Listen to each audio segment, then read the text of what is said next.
Bom, pessoal, boa tarde. Revisão básica aí dos tópicos que a gente viu na nossa penúltima aula, né? Essa penúltima aula aqui foi uma aula importante porque a gente trabalhou com algumas funções matemáticas. O Python ele vai ser uma ferramenta muito poderosa para vocês trabalharem com questões matemáticas. E existem outras linguagens também que você pode obter bons resultados também no tratamento de dados, na análise de dados, como a linguagem R e outras linguagens funcionais, como Haskell também, que a gente pode trabalhar. Mas o Python ele tem muitas bibliotecas interessantes que vocês podem se aprofundar posteriormente, né? A utilização dessas bibliotecas vai depender muito do tipo de projeto que você vai estar fazendo, né? Então aqui a gente mostrou alguns elementos que foram alguns importados do Math, aqui para vocês utilizarem de arredondamento, e a documentação aqui.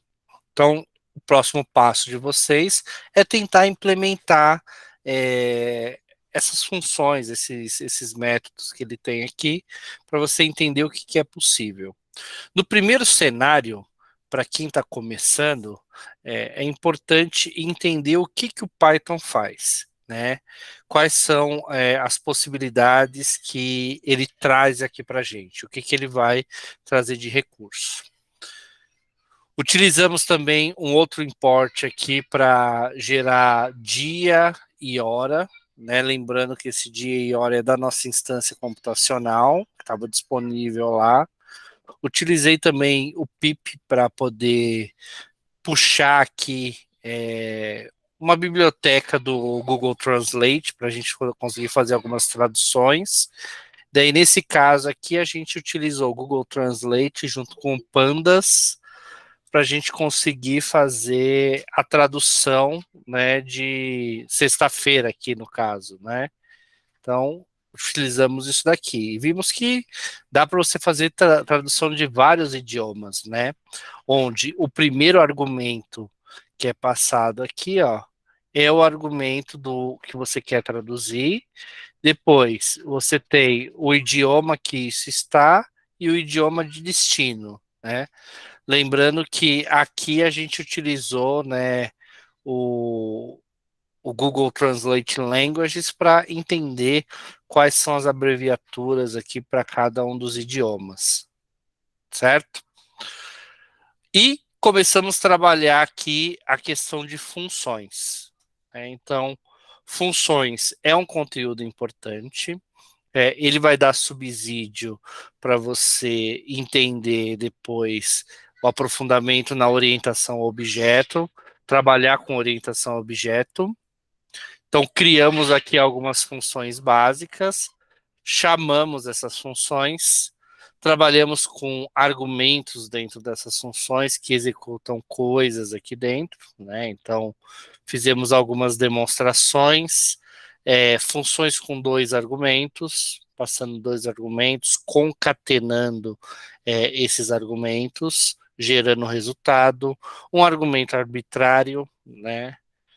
Eu puxando aqui esse argumento, porque quando eu utilizo um argumento arbitrário, eu posso ter uma função que recebe muitos argumentos. Função aqui é onde a gente utilizou chave e valor, que é um recurso também interessante, né? Arbitrário com chave e valor. Quando tem um valor de parâmetro padrão, para quando você não passa um parâmetro na função, ele chama o padrão para a gente. Lista de argumentos, percorrendo ele com for. O for foi um conteúdo aí junto com o while da nossa aula 4. Também você percebe que a gente já vai emendando aqui alguns conteúdos, percorrendo aqui uma lista de elementos para gerar um resultado. fazendo, por exemplo, uma função que vai executar um cálculo. Talvez você esteja trabalhando num departamento financeiro ou esteja trabalhando num banco, daí você precisa de uma função que faça um cálculo de juros compostos. Então, você tem vários tipos de fórmula do mercado financeiro que são muito interessantes da gente trabalhar, né? Você pode ter funções que vão executar cálculos, né, complexos para vocês, ou fórmulas que às vezes seriam chatas a gente fazer operação por operação. Você coloca tudo dentro de uma função, depois você só executa a função para exibir os resultados que você quer, né? Falamos um pouquinho de recursão, que é o momento que uma função chama por ela mesma, né? Então, a recursão aqui, daí eu dei um exemplo de a gente calcular um fatorial, e todo momento que a função ela chama a ela mesma num determinado momento do código, até que o problema seja resolvido, a gente está trabalhando com fatorial, né? Então, a gente vê aqui que o poder, né, de você criar uma função como essa, que ela pode criar, por exemplo, cálculos complexos para você, como fazer o fatorial de 60 e por aí vai, né? Então, esse foi o nosso conteúdo aí da aula 5. Até esse momento, né, se a gente pegar o material da aula 1 até a aula 5, a gente tem dentro desse material o alicerce daquilo que vocês precisam saber para dar os próximos Python, os próximos passos, né, utilizando a linguagem Python. O Python ele vai ser uma linguagem muito poderosa para você fazer diversas coisas, né? Eu quero trazer aqui para vocês, antes da gente entrar no nosso conteúdo de hoje, um material aqui inspirador, tá? Esse material aqui, ó, que eu vou compartilhar agora, é uma forma, né, uma demonstração de uma implementação de um notebook, né, de um estudo, né, de ciência de dados utilizando notebooks, que foi feito por um cara chamado Patrick Gomes, né? O Patrick, ele é um cientista de dados, ele é formado em economia pela UFRJ e ele é formado em economia e trabalha com ciência de dados. E ele criou, né, esse notebook aqui no Colab para fazer uma análise do mercado financeiro durante o período da pandemia. Então, a galera que acompanha aí alguns dos gurus aí por exemplo, finanças, não sei se vocês conhecem, Thiago Nigro, vocês acompanham? Natália Cury, esse pessoal. Então, essa galera aqui é doida por essas coisas, né? Tanto que recentemente, não sei se vocês viram, que o grupo XP, né, que aquele grande conglomerado ali de empresas de investimento lançou uma faculdade de tecnologia. Vocês viram isso? XP Educação? XP Educação, deixa eu mostrar para vocês. É um mercado extremamente aquecido, tá? Então, ó, os caras lançaram a XP Educação. Na verdade, eles compraram uma instituição de ensino e transformaram ela na XP Educação.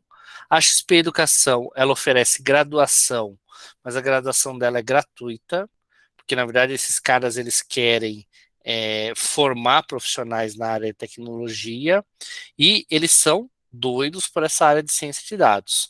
Tanto que eles têm MBA em engenharia de dados, MBA em ciência de dados, e na parte, quando eles falam de finanças aqui, eles têm um MBA em ciência de dados para o mercado financeiro, com vagas aqui muito aquecidas, né, no mercado, né? O próprio Thiago Nigro, lançou também recentemente uma plataforma que é só para formar profissionais na área de tecnologia, que é a plataforma Start, né? É um projeto que ainda está começando dele, né? Mas só que o grupo primo que sai ali da área de finanças está olhando aqui na tecnologia uma oportunidade para eles alavancarem os negócios deles, né?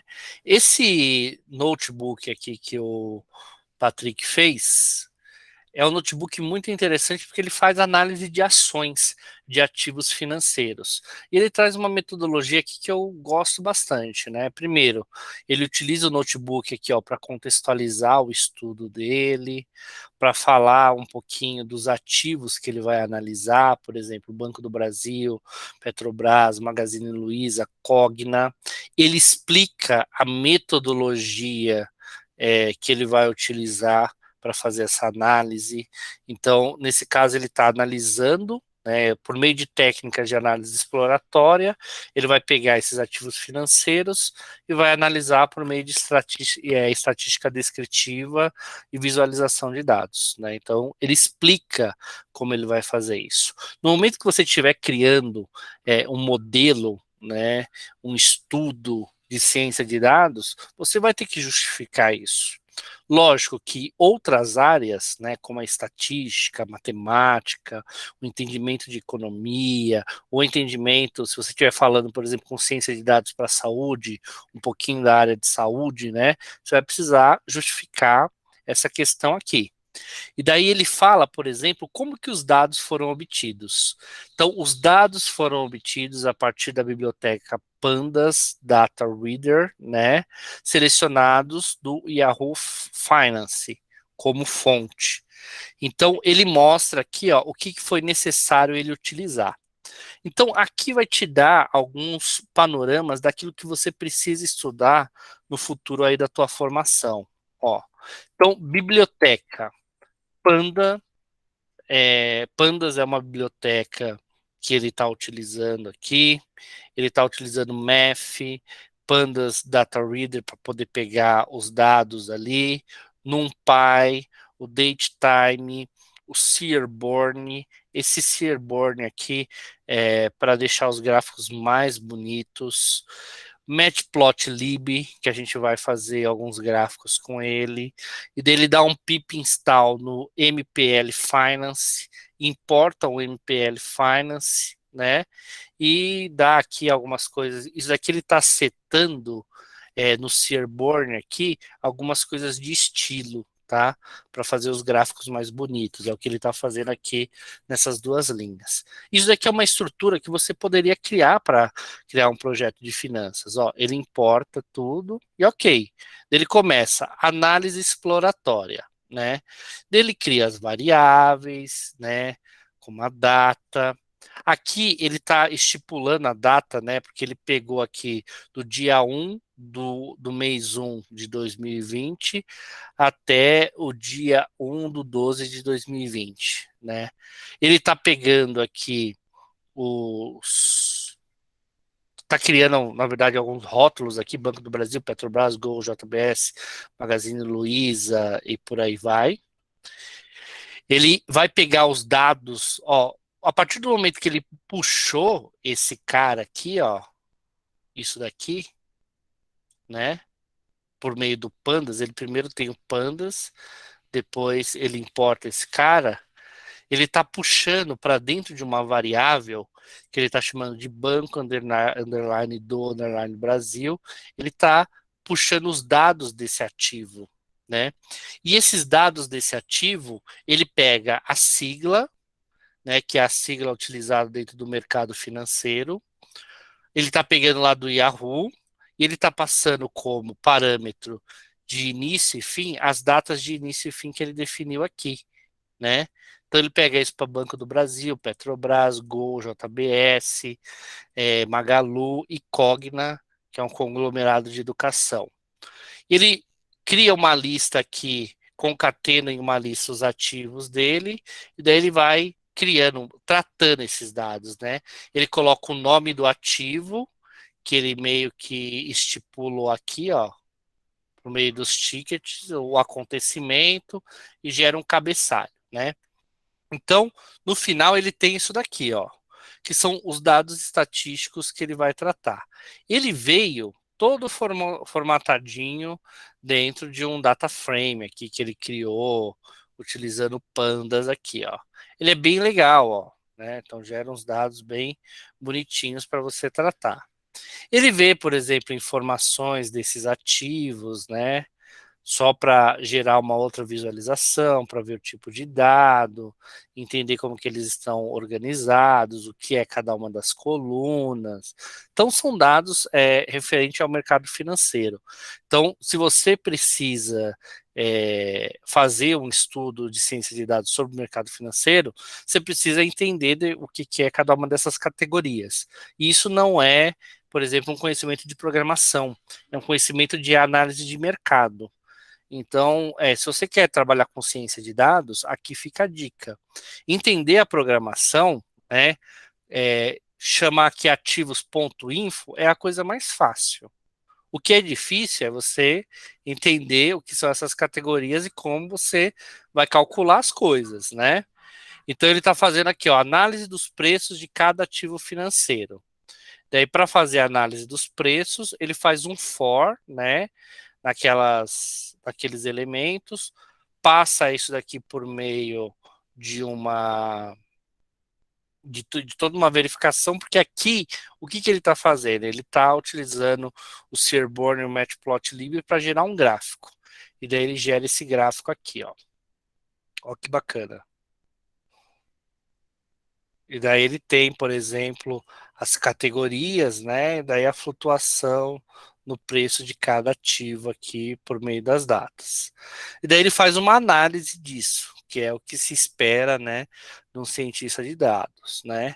Estatísticas descritivas dos fechamentos. Ele faz aqui também uma análise disso, fechamento médio, volatilidade, ele faz um cálculo de volatilidade, daí está a questão da aplicação de cálculos, né? Utiliza o Panda para fazer um data frame aqui, cria um gráfico de volatilidade de cada um dos ativos. Ó, depois ele printa aqui algumas informações, médias móveis, que ele gera aqui, ó, o cálculo para ele gerar uma média móvel. Então, olha que legal que ele consegue fazer. Isso aqui é um estudo, né, no mercado financeiro, né, ó. Então, ele faz uma média móvel aqui para cada uma delas, correlação entre a volatilidade de cada um dos ativos. Ele gera depois outros tipos de gráficos, ó, que legal.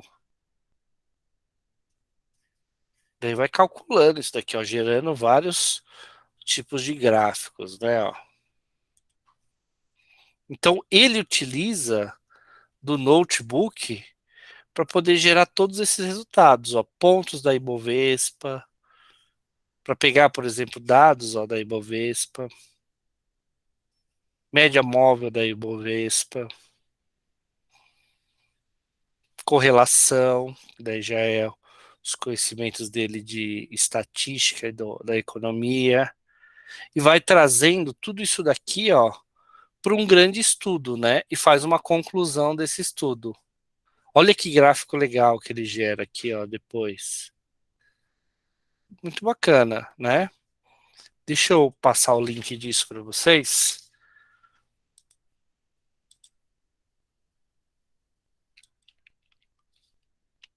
Então, isso é uma ideia de um notebook que você pode criar, né?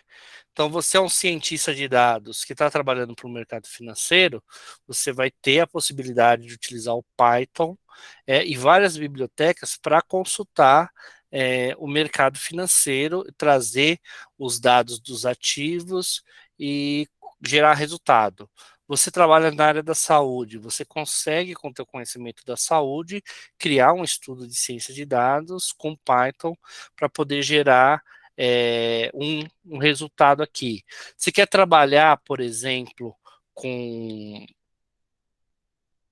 desenvolvimento web e quer utilizar o Python, você vai utilizar frameworks, por exemplo, como o The Django, né? Que é um framework que ele vai gerar para você aqui estruturas, né, web. Esse daqui já é mais robusto que o Flask, né? Mas só que é bem legal de você mexer. Se você quiser trabalhar, por exemplo, com automação de interface, né? Deixa eu achar aqui, ó.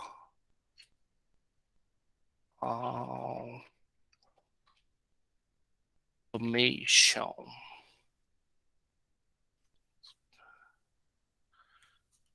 Deixa eu... Aqui, ó. Quero trabalhar, por exemplo, com automação de interface. Eu quero que o meu computador faça processos repetitivos que eu tenho que fazer manualmente, eu quero que ele faça de uma forma automatizada.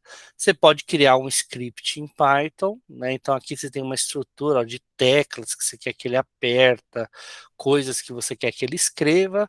Por exemplo, para quando você chegar em casa, ou você chegar no trabalho, você vai chegar lá, ele já gerou o relatório que você precisava, já encaminhou esse relatório por e-mail e automatizou tarefas para vocês, tá? Isso daqui eu vou colocar no material para vocês. Eu vou gerar lá para vocês poderem ter isso daqui como material de estudo, tá?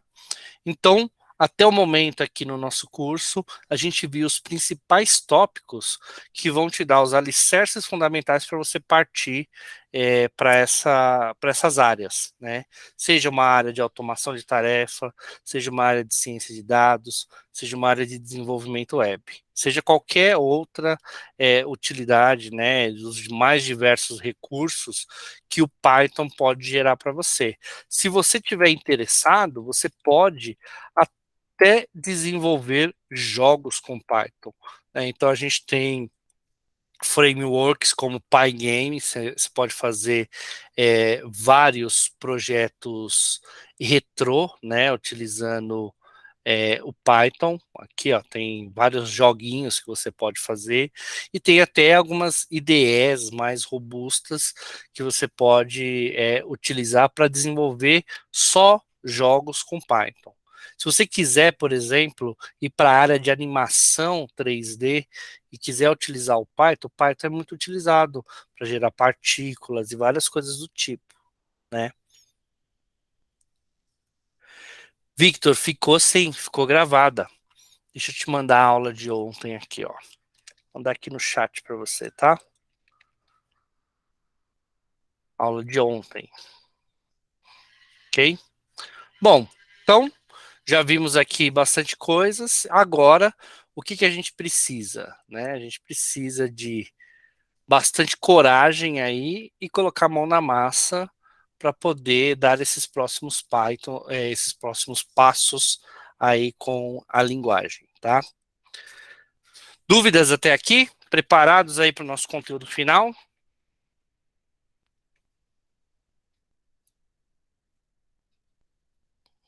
Quando vocês resolveram fazer esse curso aqui, qual que era o interesse de vocês aí? A área de ciência de dados, web?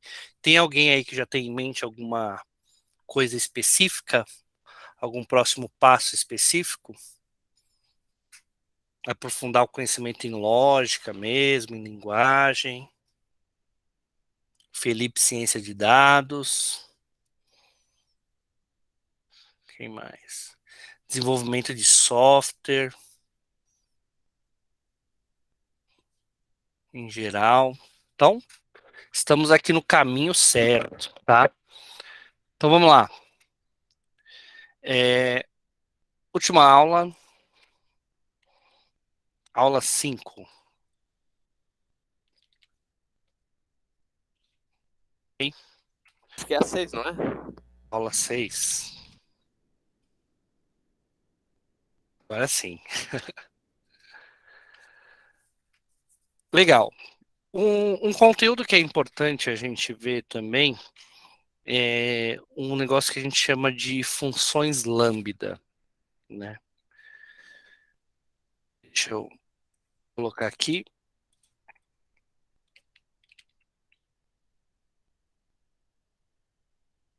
Lambda. Uma função lambda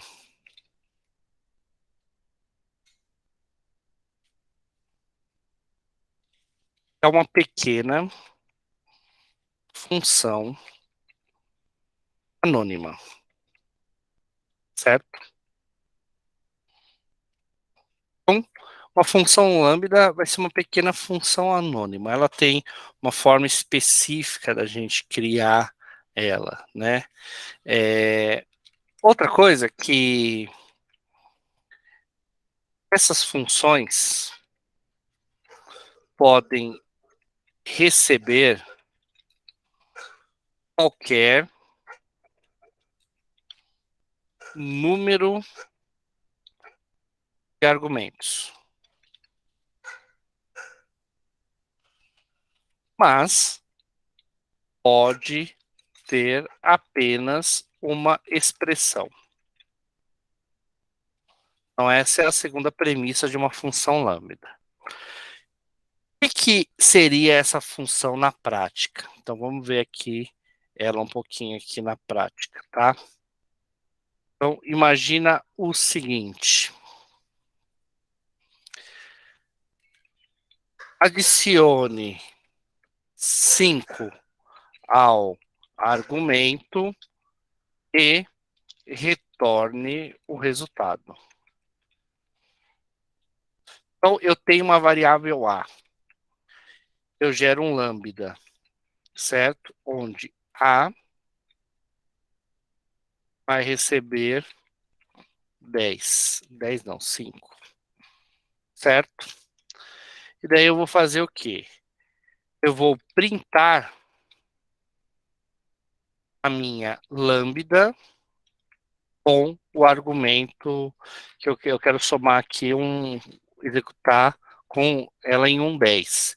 Então, eu estou passando um argumento aqui que eu quero, nesse 10, somar mais 5, porque é isso que a função lambda vai fazer. E daí ela executa e retorna para mim 15. Eu posso fazer isso utilizando dois elementos. Então, eu tenho uma variável x, eu passo um lambda, e esse lambda recebe um argumento A e um argumento B, aonde eu multiplico A e B, certo? Então, x é uma função lambda, que recebe dois argumentos. Quais são esses argumentos? Argumento A e argumento B. O que essa função lambda faz? Ela multiplica A por B. Simples assim. Então, em uma linha eu criei essa função e posso executar x aqui. Eu quero que ele faça 4 por 8. Ele vai multiplicar 4 por 8. Certo?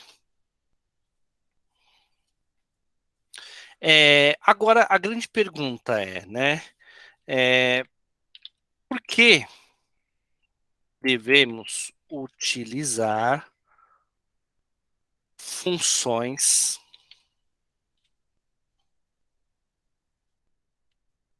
lambda?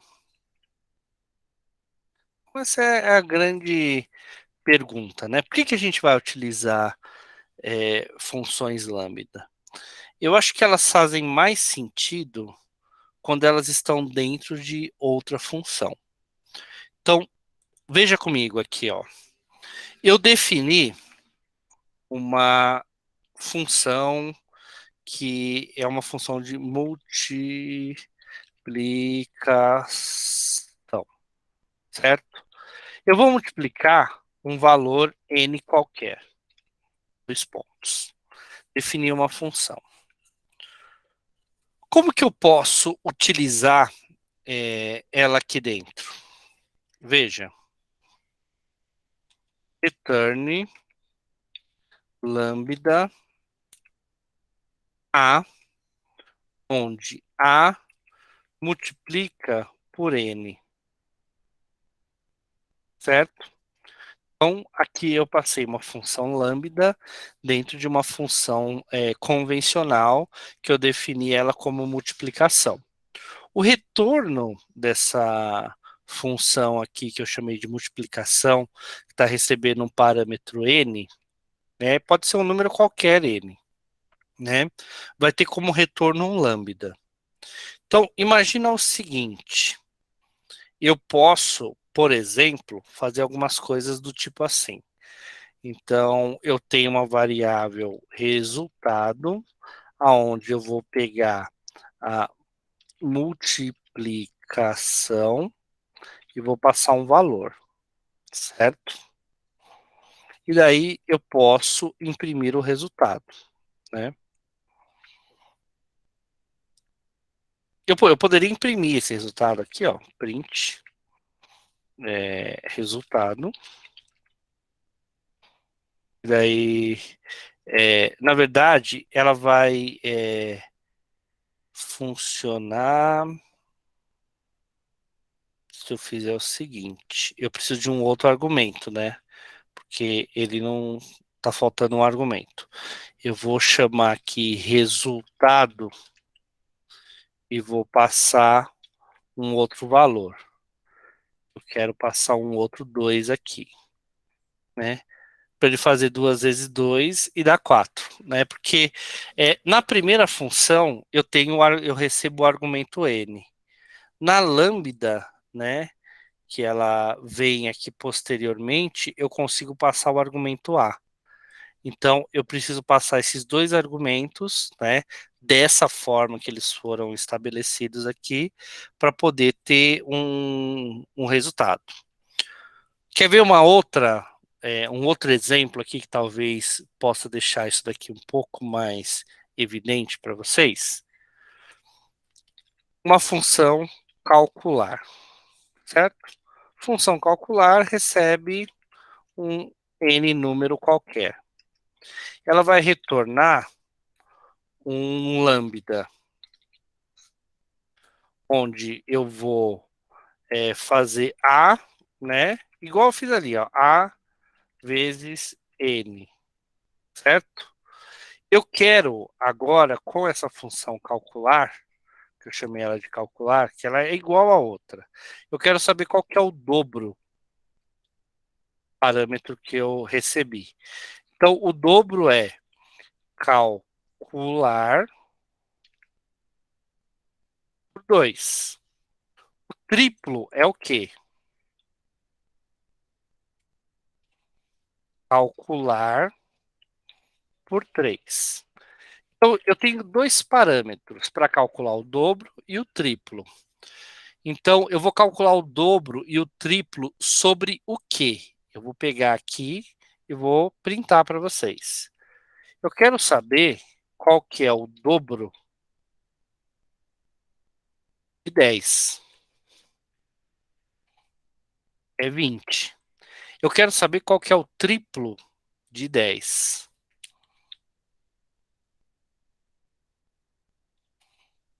Daí ele vai fazer por 3.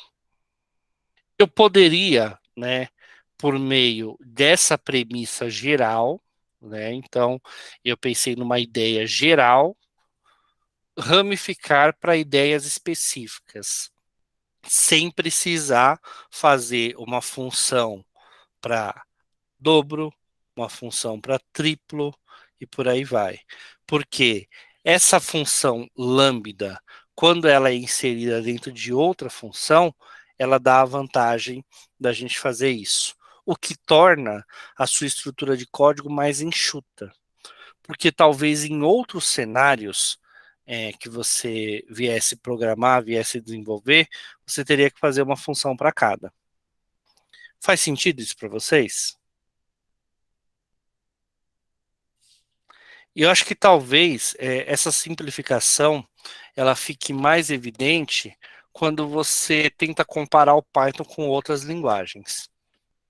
No Java você não faria em 3 linhas isso, né? Você não resolveria esse problema aqui em 3 linhas.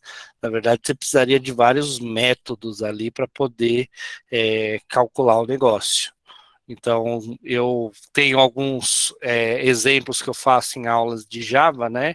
Eu quero calcular a área de um retângulo, quero calcular a área de uma forma, né, geométrica lá. Daí você vai criando vários métodos, fica um código ali que tem umas 20 linhas. Né? Aqui a gente resolve facilmente isso daqui, né, utilizando os lambdas, tá? Ok? Ok. Bom, lambda era uma das questões aqui importantes que a gente precisava ver, né? O, o Java não, o Python, né? Ele tem um negócio dentro da raiz dele que a gente chama de funções built-in. As funções built-in, elas são várias, né? Então, deixa eu colocar aqui, ó.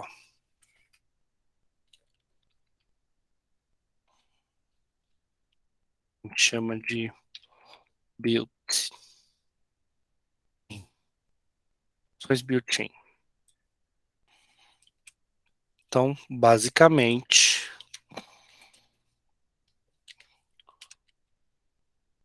o interpretador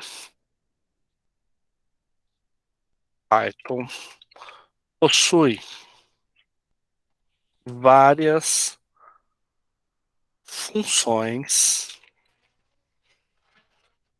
tipos integrados, que estão sempre disponíveis para facilitar sua vida durante o processo de desenvolvimento. Então, funções built-in do Python, deixa eu pegar a documentação para disponibilizar para vocês. Opa.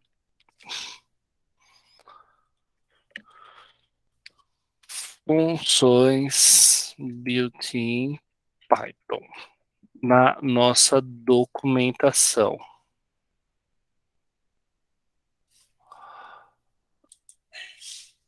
Ok. Uau! Você tem funções built-in de A a Z, tá vendo? Isso é o que você tem nativo no Python, que você pode utilizar de forma nativa aqui dentro do Python. A gente já viu algumas coisas, né? Por exemplo, o ABS a gente já viu, né? A gente já viu algumas coisas que ele disponibiliza para a gente. Você pode depois explorar todas elas. Você pode utilizar esses processos aqui para poder tornar o teu desenvolvimento ali mais ágil, tornar a tua vida mais fácil aqui. O range a gente já viu algumas coisas. E eu vou deixar essa documentação disponível. Quero que vocês explorem posteriormente, né? Para conhecer, conheça, né? Explora ali a documentação e vamos ver só algumas delas aqui que eu acho que são interessantes. Por exemplo, tem uma aqui, ó, que é a AL, certo? Essa daqui é uma função que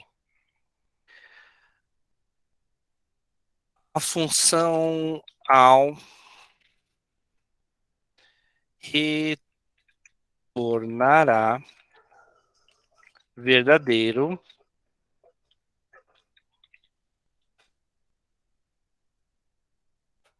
se todos os itens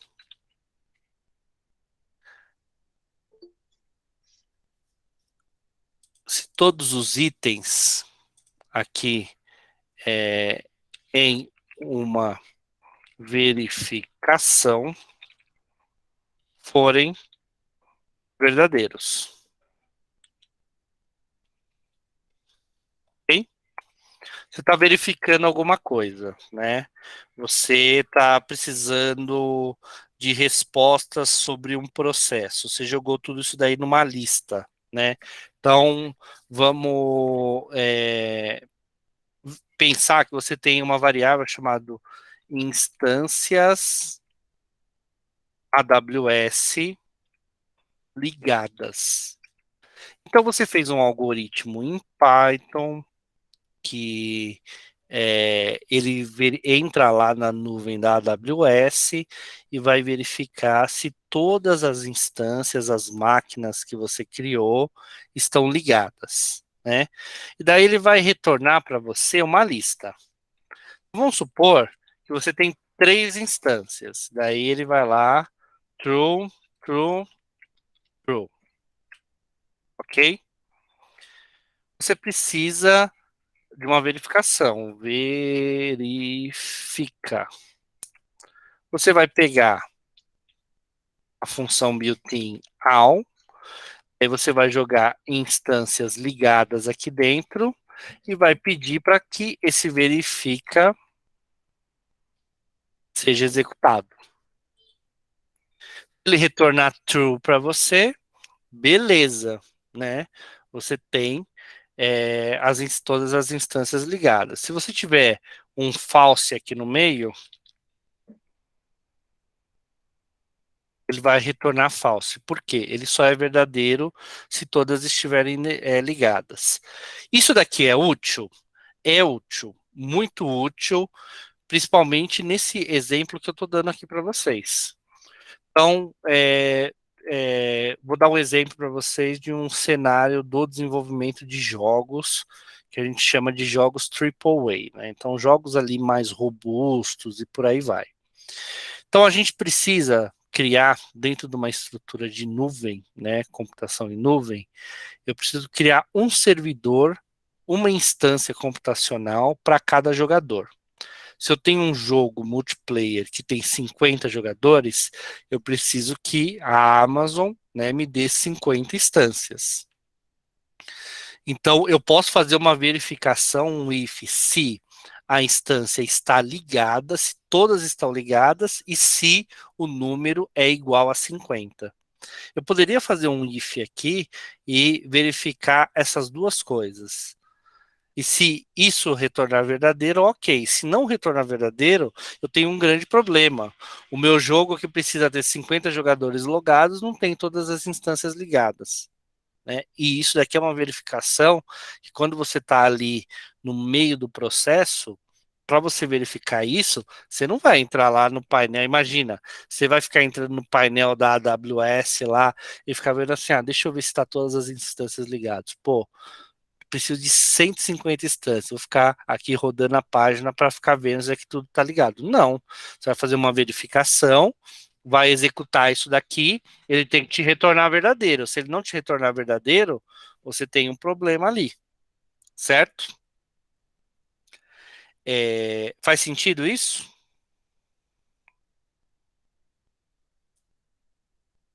Faz sentido?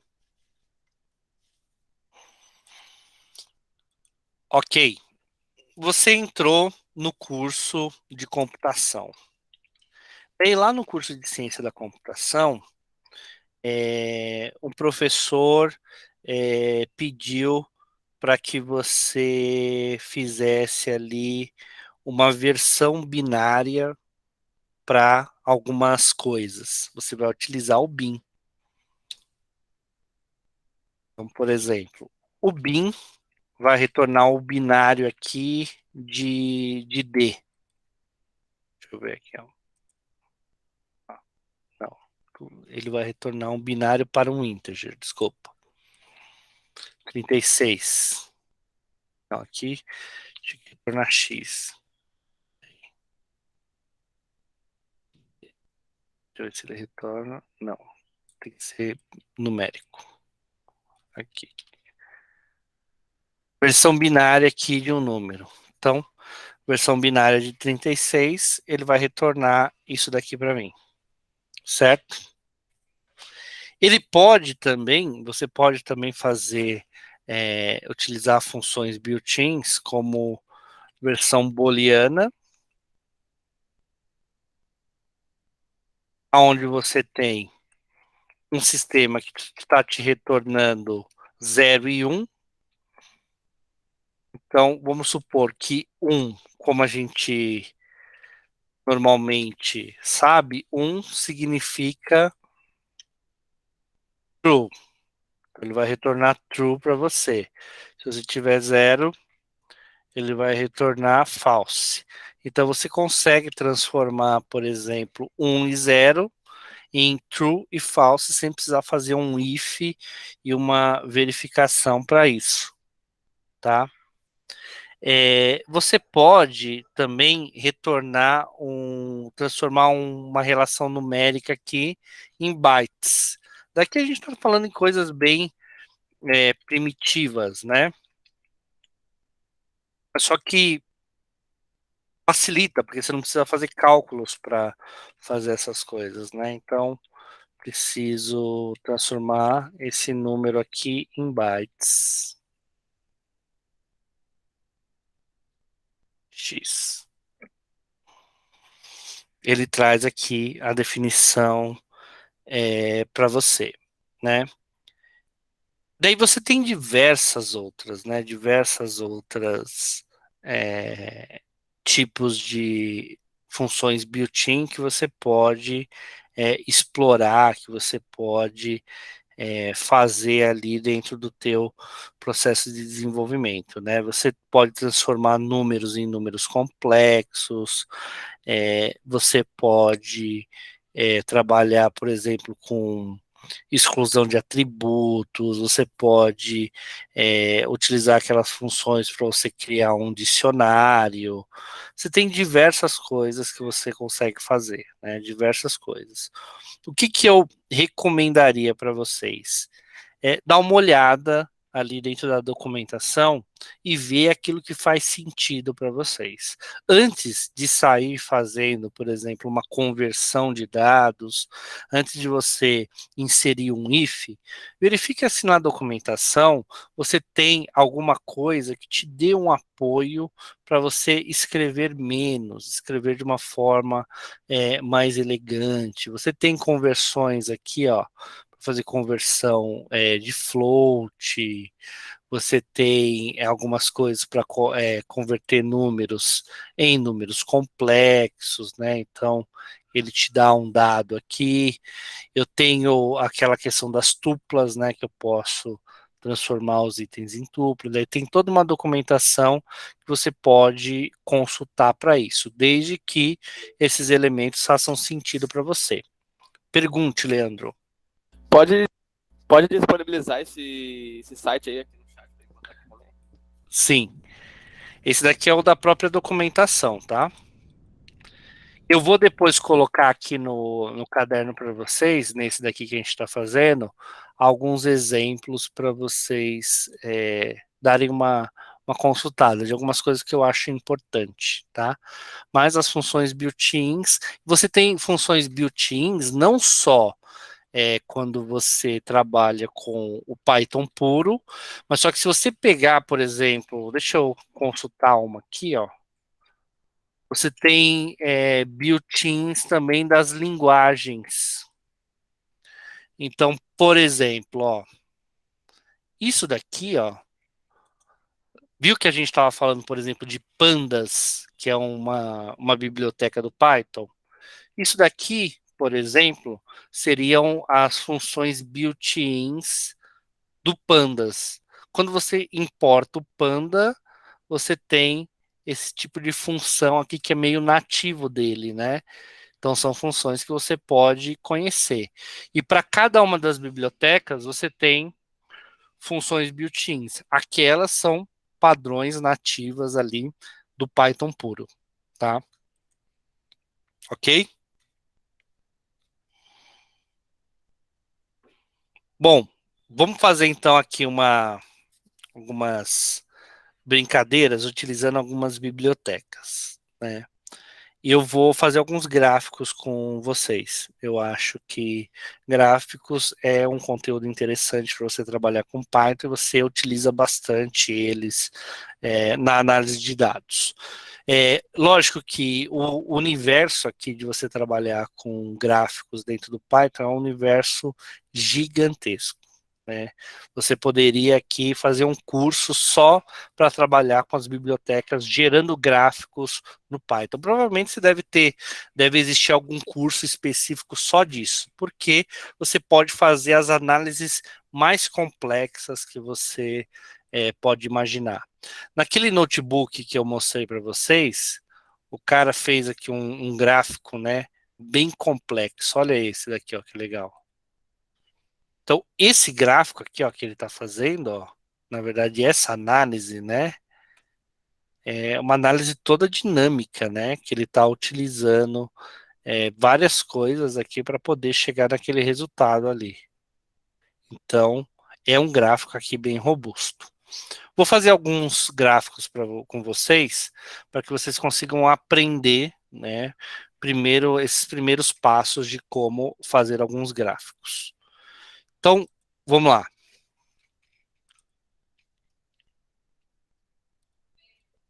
Gráficos básicos, né?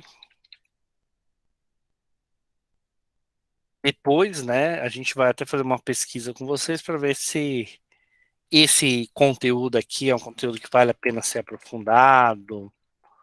Gráfico de linhas, né? Então, a gente chama ele de line plots.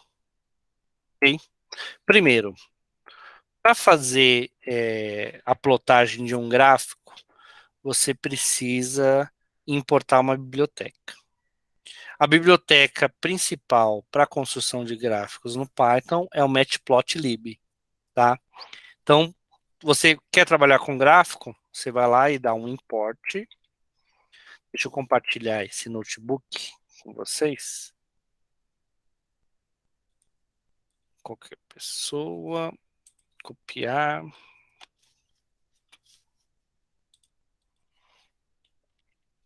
Foi. Você vai dar um import, matplotlib, ó. Ele já dá até a referência pra gente. Eu quero utilizar o pyplot, né? SPLT. Por que SPLT? É um apelido que eu estou dando para ele, porque eu não vou utilizar o nome dele completo e por convenção da documentação a gente faz assim, tá? Eu vou construir aqui algumas variáveis que eu quero plotar. Primeiro, eu vou fazer o meu eixo. Então, o meu eixo, né? Eixo underline x, meu eixo underline x, ele vai ser uma lista. Eu vou ter 1, 2, 3, 4, 5, 6, 7, 8, 9. Vou fazer até 9 aqui, tá? É o meu eixo x. Agora, imagina que eu tenho, sei lá, a empresa A, ela vai ter a seguinte variação. 1, D, 1, 3, 5, 3, 1, 3, 1, 2, 3, 4, 5, 3, 1. Deixa eu ver. 1, 2, 3, 4, 5, 6, 7, 8, 9. 9 itens. É do mesmo tamanho que o outro eixo ali. Agora eu vou ter a empresa B. Empresa B, certo? Só para ficar uma visualização bonita, né? Tô fazendo esses números aqui para vocês verem o resultado que ele vai dar ali. 4, 2, 4, 6, 2, 3, 5, 6, 7, 8, 9. Tá. Então, o eixo X vai de 1 a 9. Aqui eu coloquei uma variação de números, que não precisa necessariamente ser assim, tá? Aqui eu tenho uma outra variação de números. E daí eu vou fazer o quê? Criei aqui as minhas variáveis. Agora, eu vou plotar aqui. PLT. Plot. Certo? Eixo. Eixo X. Certo? O que que eu quero? Empresa A. Empresa A. Eu vou colocar um label para ela. Eu vou chamar essa empresa A de empresa A. Certo? A mesma coisa com a empresa B. Então, plot,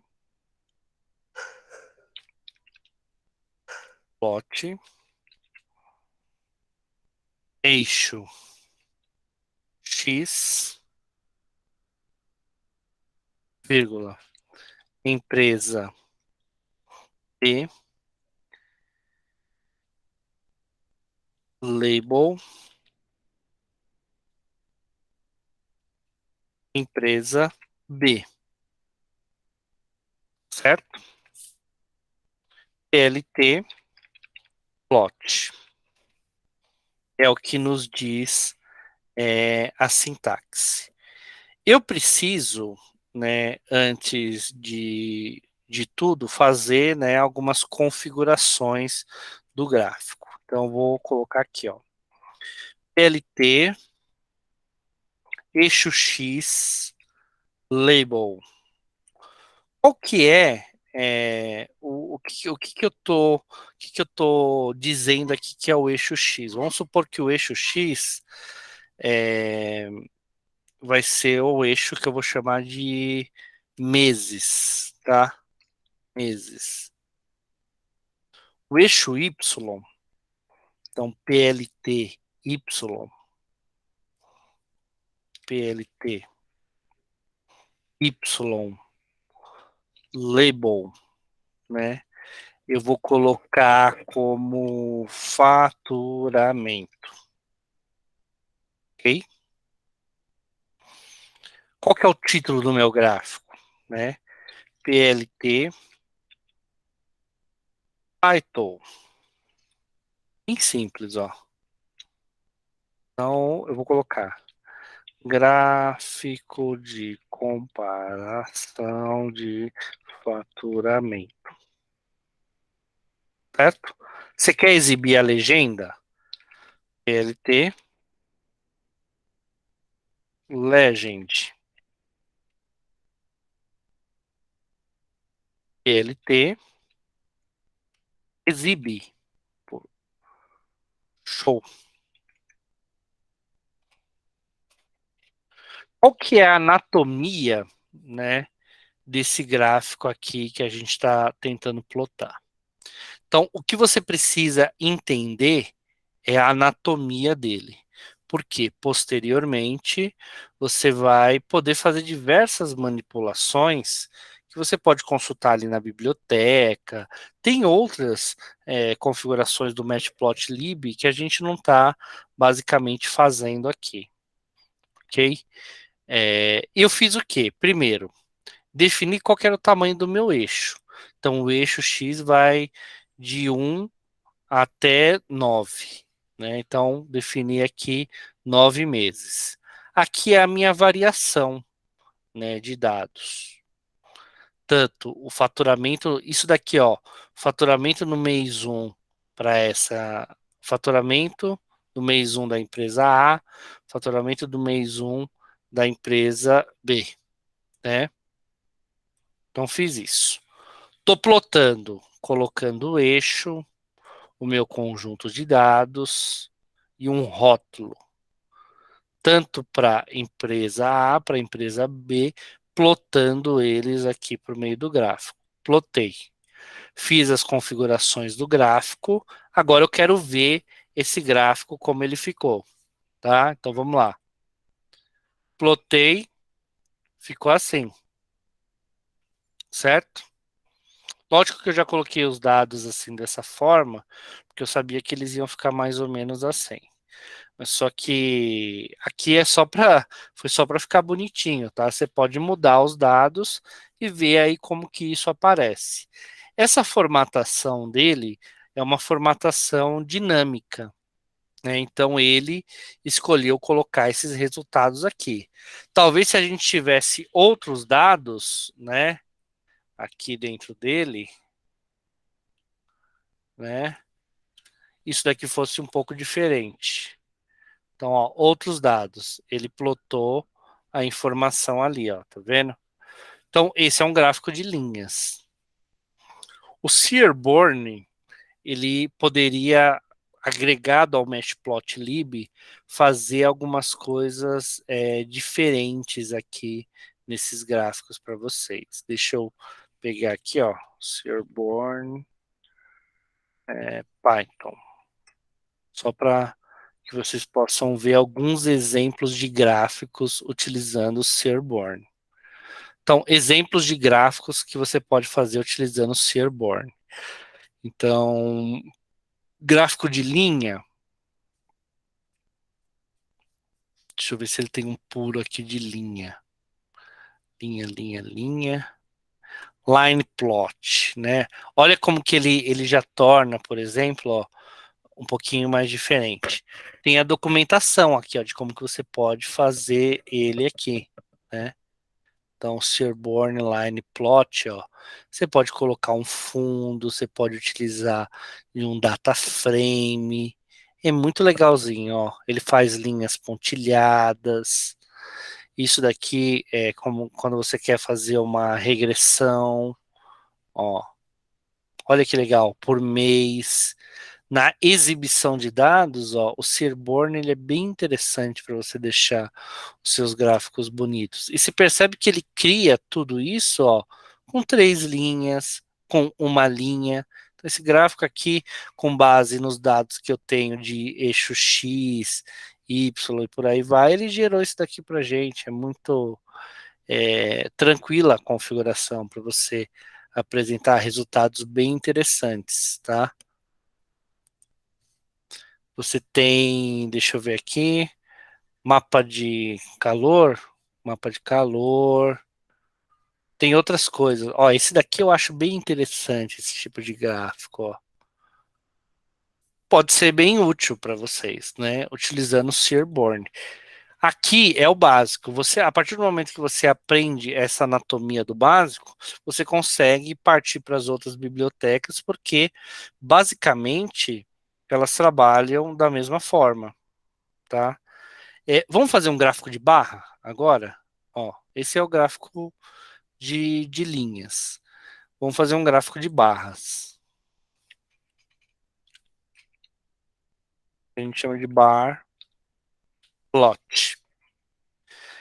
Se você quiser, você pode puxar novamente, ó, só por fins didáticos, eu vou puxar novamente o Matplotlib por fins didáticos, tá? Basicamente por fins didáticos. Eu vou fazer aqui, nesse gráfico aqui de barras, vamos supor que eu tenho o seguinte.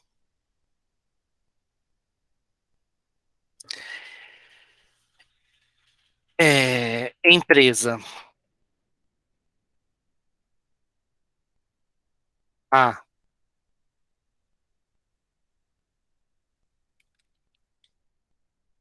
eixo X, tá? Tô colocando assim para vocês entenderem o que é que está acontecendo aqui. Uma variação de dados. Eu vou colocar aqui 7 números. 1, 3, 4, 5, 6, 7, 9. Eu vou ter agora empresa A no eixo Y. Daí eu vou colocar aqui 4, 7, a mesma quantidade de números. 2, 4, 7, 8, 3.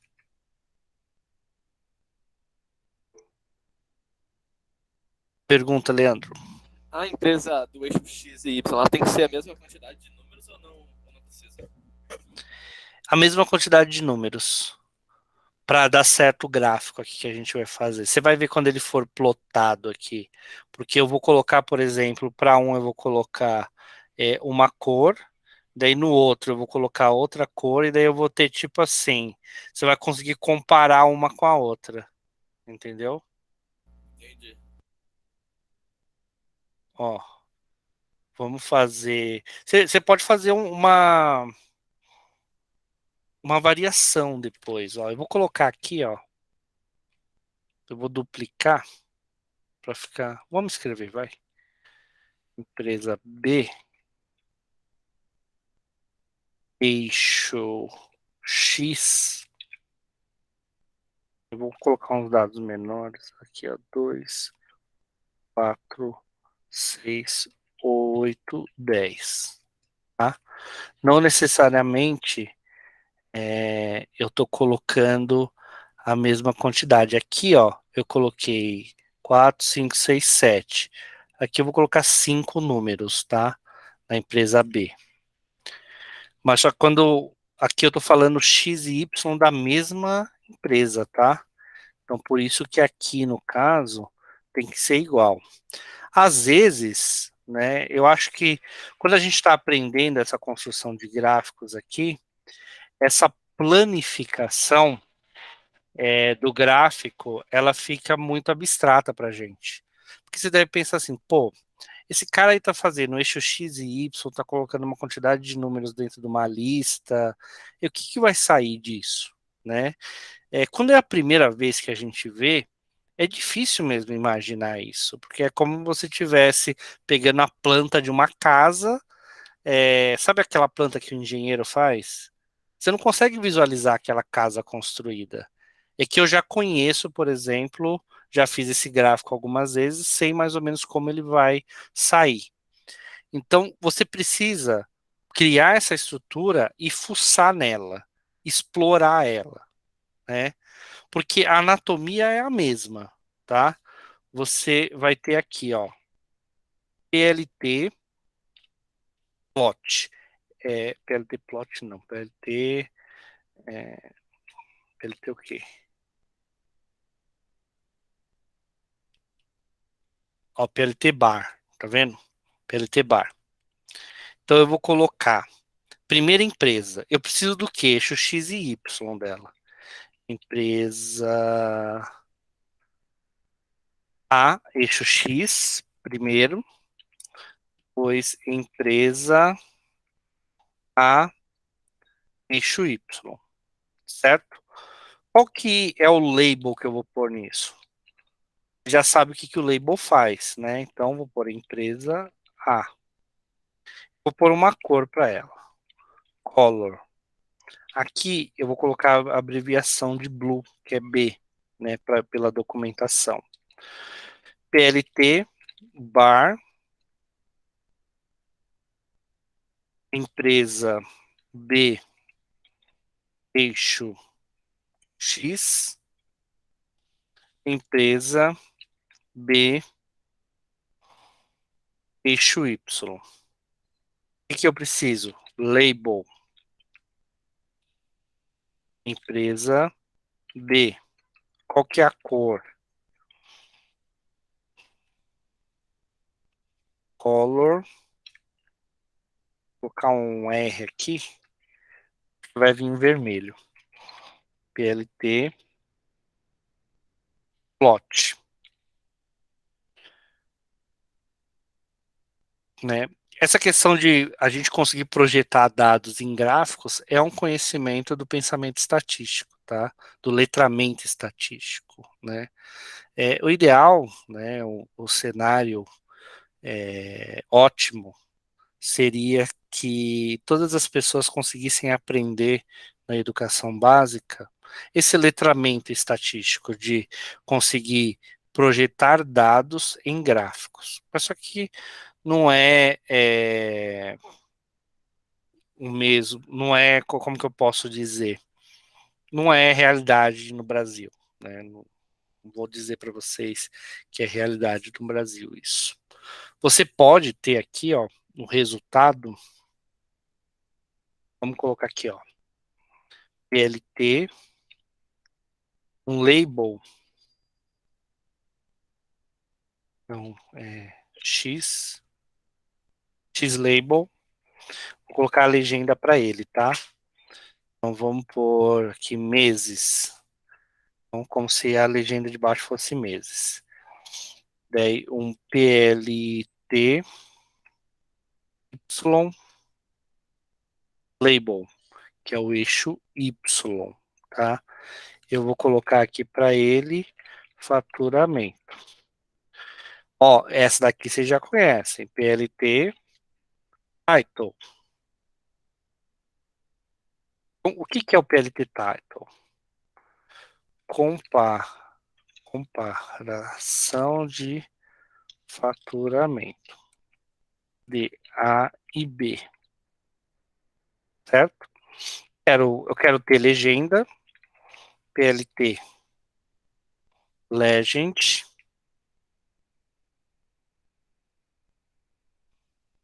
quero ver o gráfico, ok? Vamos executar? Olha lá. Então, comparação de faturamento, empresa A e B, ele colocou, ó, certo? Aqui. Os dados para a gente. Se você não quer ver a legenda, você comenta essa linha da legenda, plota de novo, você vai ver que o gráfico vai vir agora sem legenda. Quer ver a legenda? Volta aqui. O jogo da velha comenta, né? Ele faz o comentário para gente. Certo? Faz sentido para vocês? Sim. Vamos fazer então. Vocês querem fazer o quê? Um gráfico de pizza, um histograma? O que vocês querem fazer? Aqui tem um erro aqui no plt.plot. Deixa eu ver, compartilha comigo aí.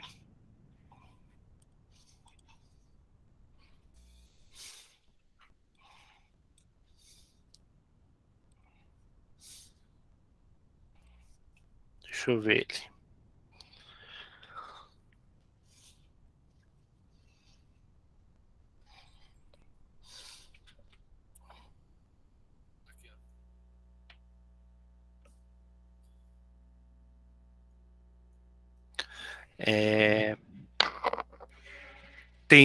Tira o S ali, tem um plot, plot só.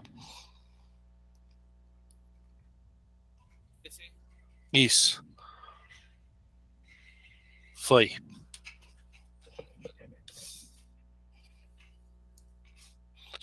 Vou fazer um gráfico de pizza então com vocês aqui. Vamos lá.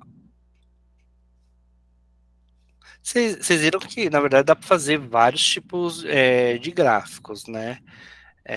Na própria documentação, então, se você olhar aqui, por exemplo, o Searborn, ó, tem vários tipos de gráficos. É que muitas vezes a planificação disso daqui para vocês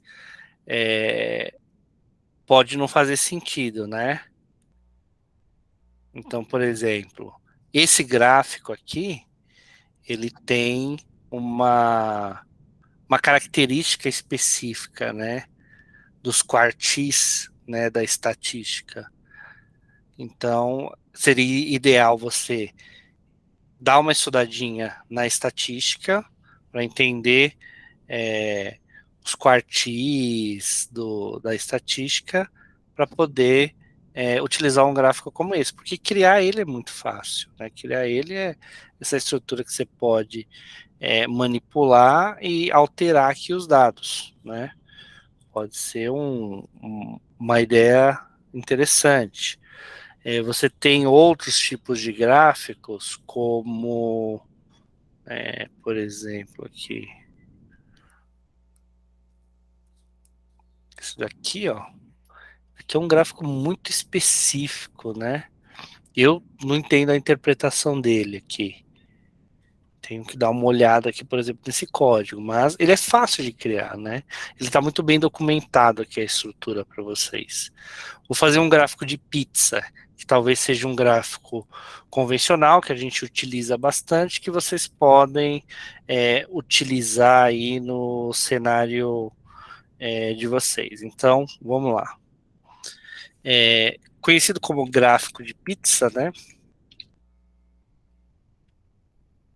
Ou também em inglês pie chart.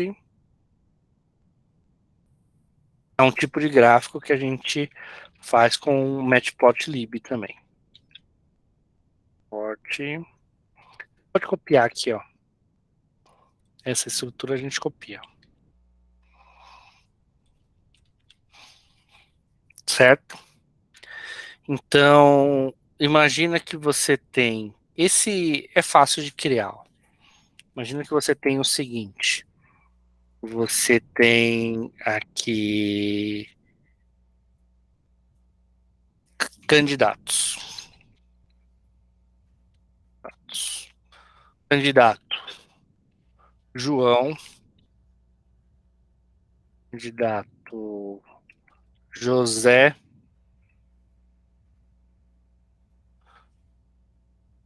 Candidato Matheus. Certo? Certo? Porcentagens, né? Então, um resultado aqui para ele. Então, eu vou colocar aqui que dentro de uma lista de itens, daí eu preciso colocar na ordem aqui, tá? Então, João teve 50, José 30, Matheus 20. Vamos supor que seja isso. Cores, né? Que eu quero para esse gráfico. Eu quero que João seja da cor ciano. Eu quero que o outro seja green. Eu quero que o outro seja red. Então, utilizando a primeira... Normalmente é a primeira letra dessas questões aqui matemáticas, tá? Das questões... a primeira letra das palavras em inglês, tá? Eu vou plotar esse gráfico. LT. Plotei ele. Eu vou pegar aqui como dados, né, para esse cara, eu pego primeiro o resultado.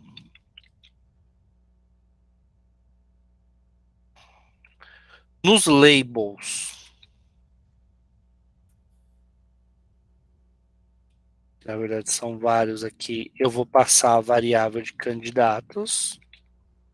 Ali são vários. E nas cores, colors, vou passar cores. Okay? Aqui eu ainda tenho mais um monte de dados ali para colocar, né? Você tá vendo? Mais coisas que eu preciso colocar.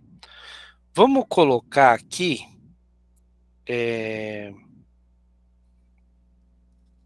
algumas questões assim, ó. Quer ver? Na verdade, nem precisaria a gente colocar mais nada. Vamos ver se é só assim ele já vai. Eu vou colocar só um PLT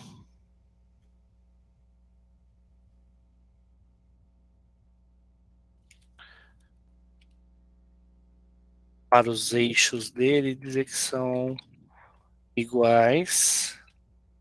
Vou colocar um PLT title.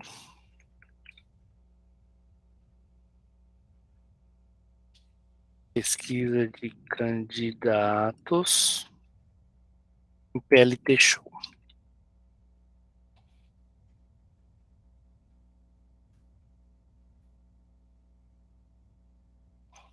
Você viu?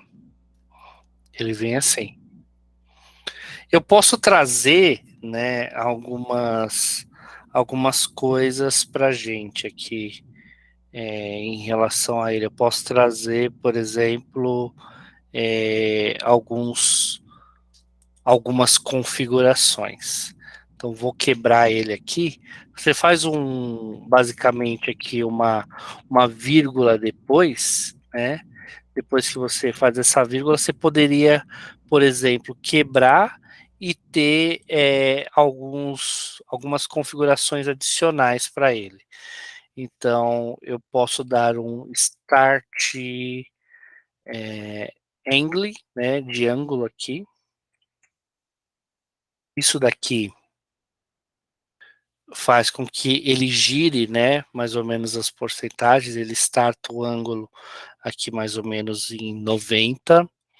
Eu posso dar uma vírgula. Aqui eu estou fazendo dessa forma só para melhorar a minha visualização. Vou dar um explode nele em 0,01.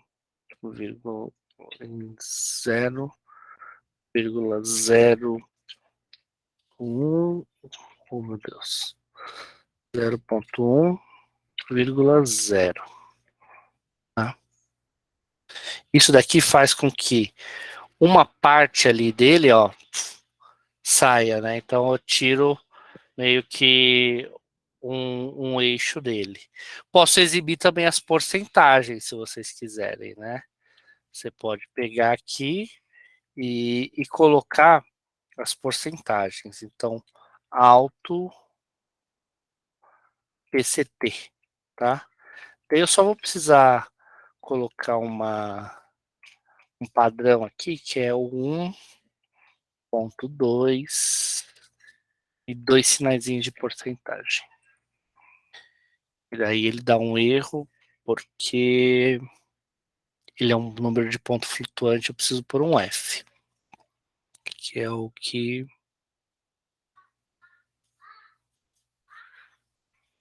é isso.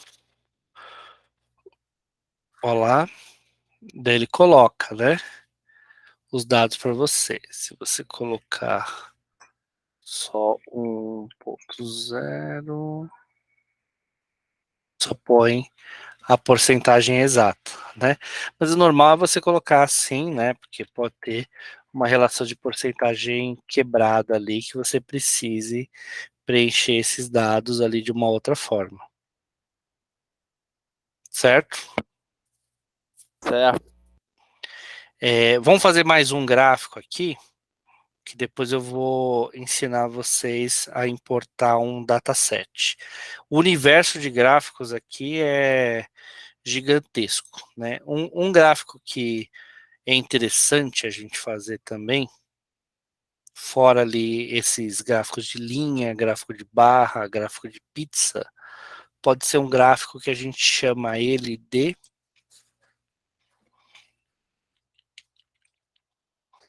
stack plots, certo? Importa aí também o matplotlib. Esse cara precisa ter em todos, ok? Vamos fazer o seguinte, criar um eixo, né, para ele. Esse eixo é uma lista que vai de 1, 2, 3, 4, 5, 6, 7, 8, 9, certo? Aí você vai ter que ter a mesma quantidade de itens, né, para caber certinho aqui. Vamos, para facilitar, vamos por até 10, então, ó, certo? Vou fazer aqui para A. Então, A vai receber aqui um valor 23, 12, 12, 12 não, 16, 4, 5, 6, 7, 8, 9, 10. Fazer a empresa B, copiando ele aqui, tá? B, fazer um pouquinho diferente. B, eu vou colocar um na frente de todos esses.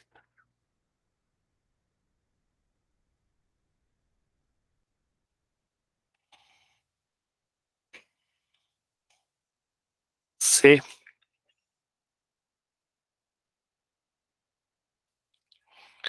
vou substituir um por 2. Esses dados, normalmente, eles vão ser dados reais, que eles vão vir de uma base de dados sua, não dados manipulados como esse aqui que eu estou fazendo, para poder apenas ter um resultado visual, né? Então, existe essa diferença, tá? Eu vou adicionar aqui esses gráficos. Vamos pensar eles aqui da seguinte forma: LT. Esse plot que eu vou fazer vai receber duas listas, certo? Vazias assim. Vou colocar cor. Então, primeiro vai ser vermelho. E o label para ele vai ser o label A, né? Vou fazer o segundo também, ó. Porque essa é a estrutura para eu construir ele. Esse aqui vai ser azul e vai ser o B.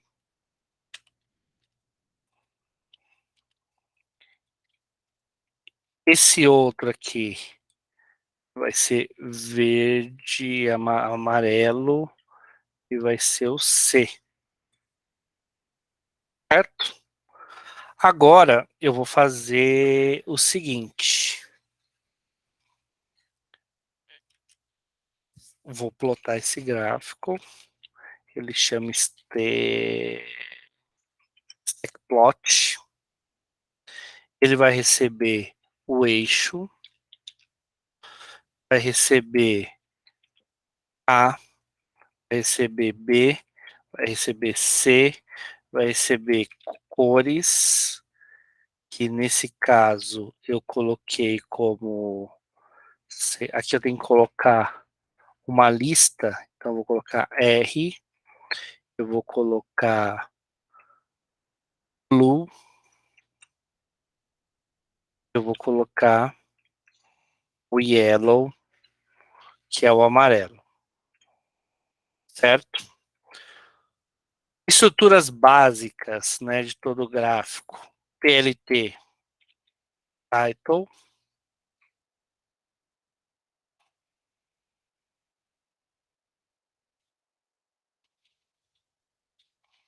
gráfico de exemplo. Quero plotar a legenda.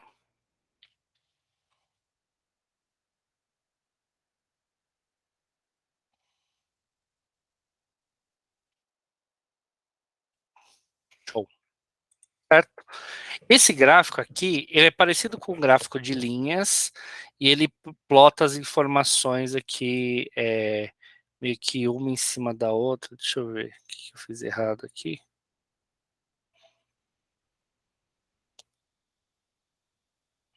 Por que só veio vermelho?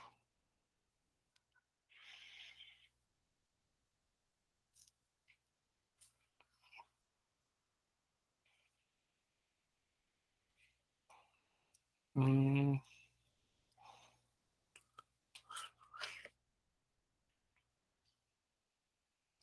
deixa eu analisar ele.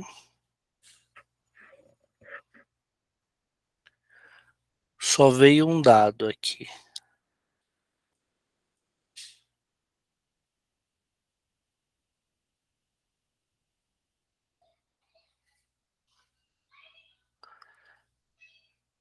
Fiz alguma coisa errada nele. Eu acho que tem o vermelho,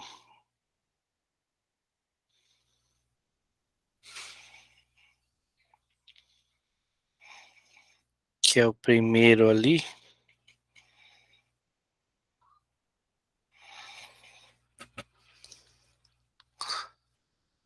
Será que essas informações são muito grandes? Porque todos os eixos estão aqui. Deixa eu diminuir elas. 23. O color, né? Agora vai. Scope. Quem foi que me ajudou aí? Felipe. Faz sentido, né? Por isso que ele estava vindo daquele jeito. Mas só que olha a variação que ele faz ali, ó. Tá vendo? Se você tivesse, por exemplo, um eixo do vermelho, por exemplo, aqui no meio, ó, ele fosse gigantesco, ó, meio que ultrapassar. Aqui passou muito, né? Deixa eu só, para a gente fazer uma visualização melhor, né? Ele meio que joga tudo para cima, né? Ele tá trabalhando meio que em conjunto aqui, ó. É um tipo de gráfico que você pode utilizar aí nas suas análises, né? Mais complicadinho, né, de fazer ele, mas só que dependendo do que você tiver que demonstrar de resultado, pode ser útil, tá? E você pode fazer muitas coisas, né? O Python aqui, pelo notebook, você consegue ter várias fontes de dados, né? Várias fontes de dados. Uma das fontes de dados que a gente costuma utilizar bastante é utilizar uma fonte de dados via CSV. Então, CSV é um arquivo que muitas vezes a gente importa, porque você cria ali uma planilha no Excel, você gera um CSV e você precisa importar esse CSV. Então, vamos importar um CSV aqui, e é o último conteúdo que a gente tem aqui desse nosso curso intensivo de Python, para finalizar. Sobre os gráficos, alguma dúvida? Nenhuma. Nenhuma? Vocês já tinham visto alguma coisa de gráfico aqui? Antes, já tinham estudado alguma coisa, alguma biblioteca? É a primeira vez. Esse daqui é o primeiro passo, né? Daí vocês viram que precisa de um conhecimento de estatística para você utilizar bem esses gráficos, para depois você ter ali alguns resultados mais interessantes, tá? O que eu vou fazer aqui com vocês? Eu vou importar um arquivo CSV e vou colocar ele dentro de um data frame. E daí, para isso, né, eu vou utilizar uma outra biblioteca, que é a biblioteca do Pandas em Python. Para trabalhar com Pandas em Python, você poderia fazer um curso só de para trabalhar com Pandas, com essa biblioteca aqui. Deixa eu ver se ela tem alguns exemplos aqui, só para eu mostrar para vocês. Deixa eu ver. A biblioteca do Pandas é essa, tá?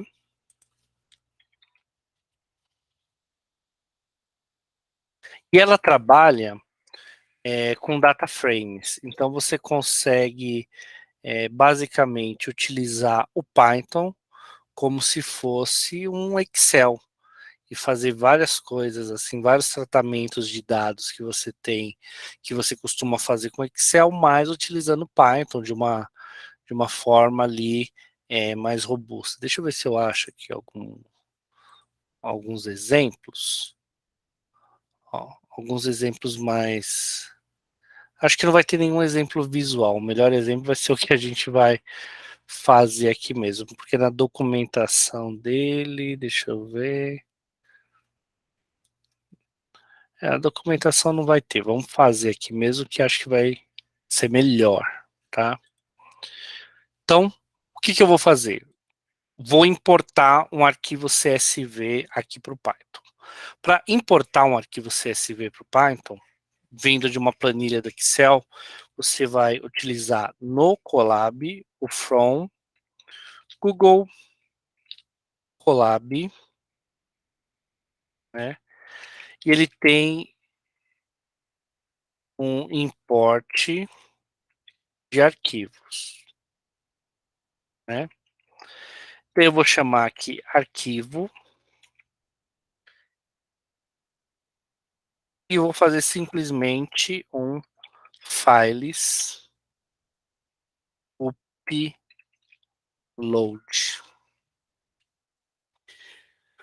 Com 2 linhas, você consegue fazer com que o Colab ele abra esse elemento aqui para você importar um arquivo CSV.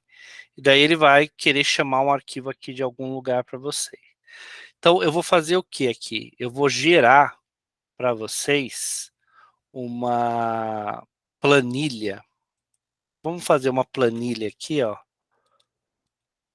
em um Excel da vida. Eu vou utilizar a estrutura do Google, tá?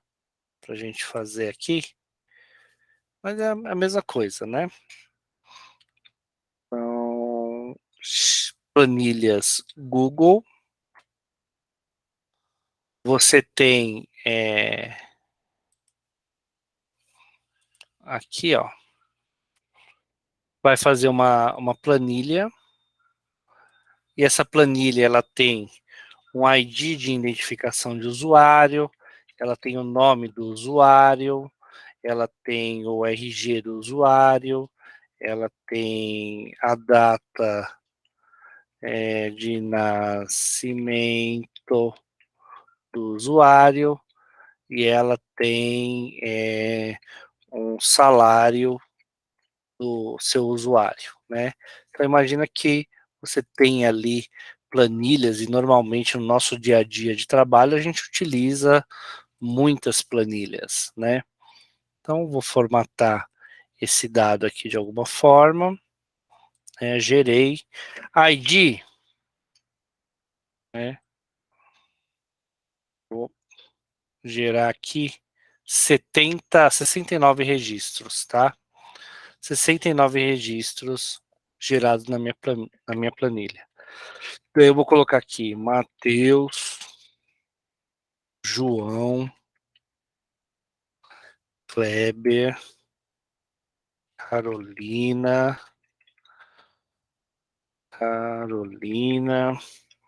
colocar um RG, 22, 555, 655, 666. Supor que seja isso, tá?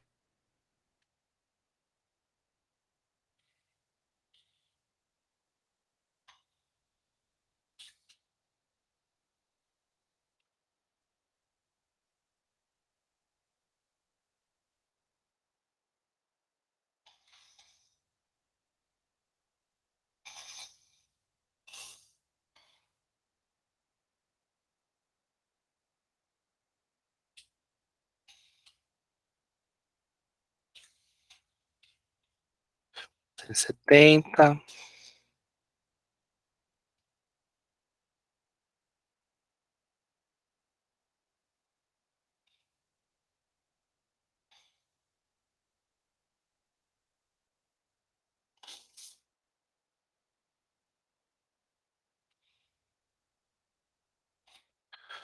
Vamos colocar aqui 5.000, 6.000,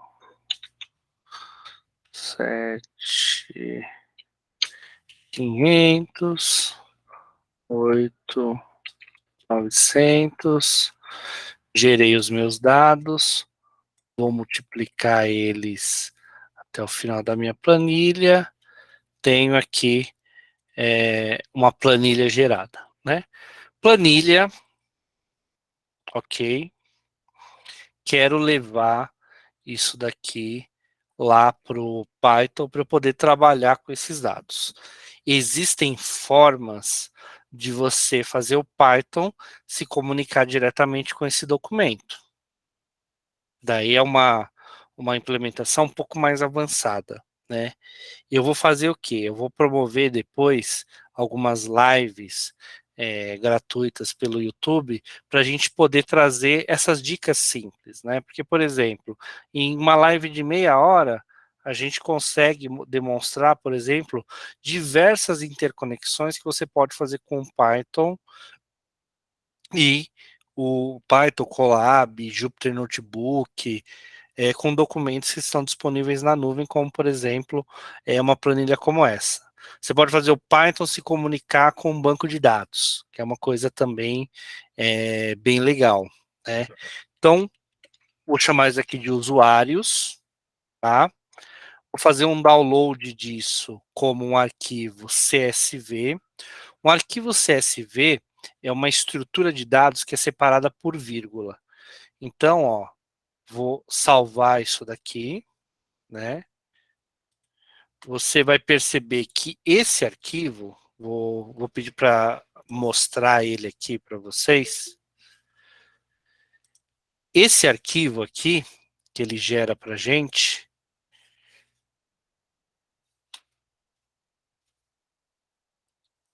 ele é um arquivo, vou abrir ele aqui com um editor, um Visual Code aqui, ó. Olha como que ele vem, ó. Ele fica formatado dessa forma para vocês, ó. Ele tem uma coluna, mas só que ele é um arquivo CSV separado por vírgulas, por isso que a formatação dele é essa, tá? Normalmente, um dataset, que a gente chama, ele é estruturado dessa forma, né? Ele é estruturado dessa forma. Como que a gente leva isso daqui lá para o Colab? Fiz aquela estrutura que a gente criou, certo? Tá vendo aqui? Deixa eu cancelar aqui o upload, vou executar de novo, ó. Importei, né? Vou chamar o arquivo. Qual que é o arquivo que eu quero? Usuários. Abrir, né? Ele vai começar a processar. No caso aqui, ó, ele processou rapidamente o meu arquivo. Porque é uma estrutura pequena de dados que eu estou querendo tratar aqui, né? Então é um negócio simples. Como que eu vou exibir esses dados que eu fiz o upload? Utilizando a biblioteca do Pandas. Então aqui eu vou mostrar para vocês o poder, né, da biblioteca do Pandas. SPD, chamei a biblioteca do Pandas. Vou fazer um import.io, que é uma outra estrutura que a gente precisa aqui, né? Isso daqui que a gente vai criar se chama data frame, né? Normalmente você vai ver a sigla DF quando alguém cria um data frame, tá? Então saiba que isso que a gente está criando aqui, ó, é um data frame. Então eu vou colocar um comentário aqui, ó. Data frame, certo? Utilizando pandas, né, que é o PD que eu importei ali. Eu vou dar um read em um arquivo CSV. Esse read em um arquivo CSV vai utilizar a estrutura do IO, né, porque eu estou encontrando um diretório, e daí eu vou precisar utilizar esse byte IO aqui, para ele importar corretamente. O cara que me fez o upload ali, ele se chama arquivo, que é o cara que eu chamei aqui em cima, ó, tá vendo? Esse cara. Agora eu vou fazer o quê? Eu vou abrir colchetes e vou chamar o arquivo. O arquivo, na verdade, ele já está me dando a dica aqui do arquivo, né? Ó. Eu posso dar um print nesse data frame. Print no DF, tá? Quando você printa, ele ainda não vem, ele vem, deixa eu ver aqui.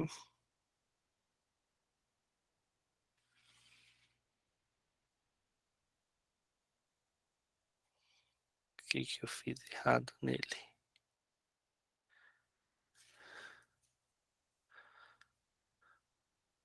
Acho que é o IO aqui que ele não tá. É o bytes, tá? Ok. Ele ainda vem meio pobrinho para você. Ele traz um spoiler aqui para você de como seria esse data frame. O data frame real é esse daqui, ó. Você só chama DF. Chamou DF, ele vem, ó, a planilha configuradinha para você.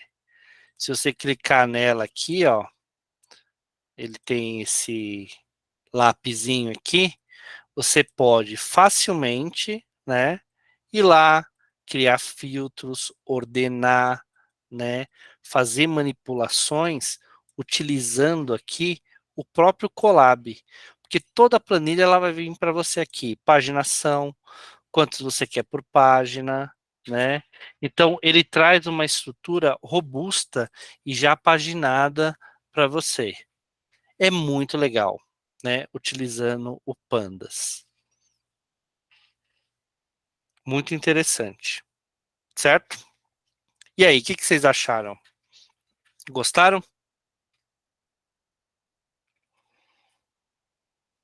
Bacana.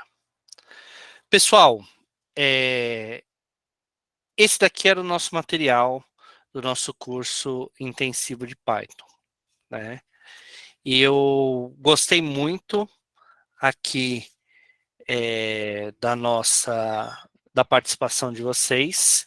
É um curso que, a princípio, ele teve essa característica mais expositiva, porque ele é um curso intensivo, né? Então, por ser um curso intensivo, a gente expõe, né, essa trilha aqui de aprendizagem, que é uma trilha que a gente considera importante para que você possa dar próximos passos, né, que eu acho que é o fundamental, porque muitas vezes a gente começa de um jeito errado ou começa sem conhecer as estruturas que elas são primordiais aí para aquilo que a gente está querendo aprender e não consegue avançar da maneira adequada, né? Eu tenho certeza que o aprofundamento aqui nesses temas, nesses conteúdos que a gente viu aqui durante todos esses dias, né?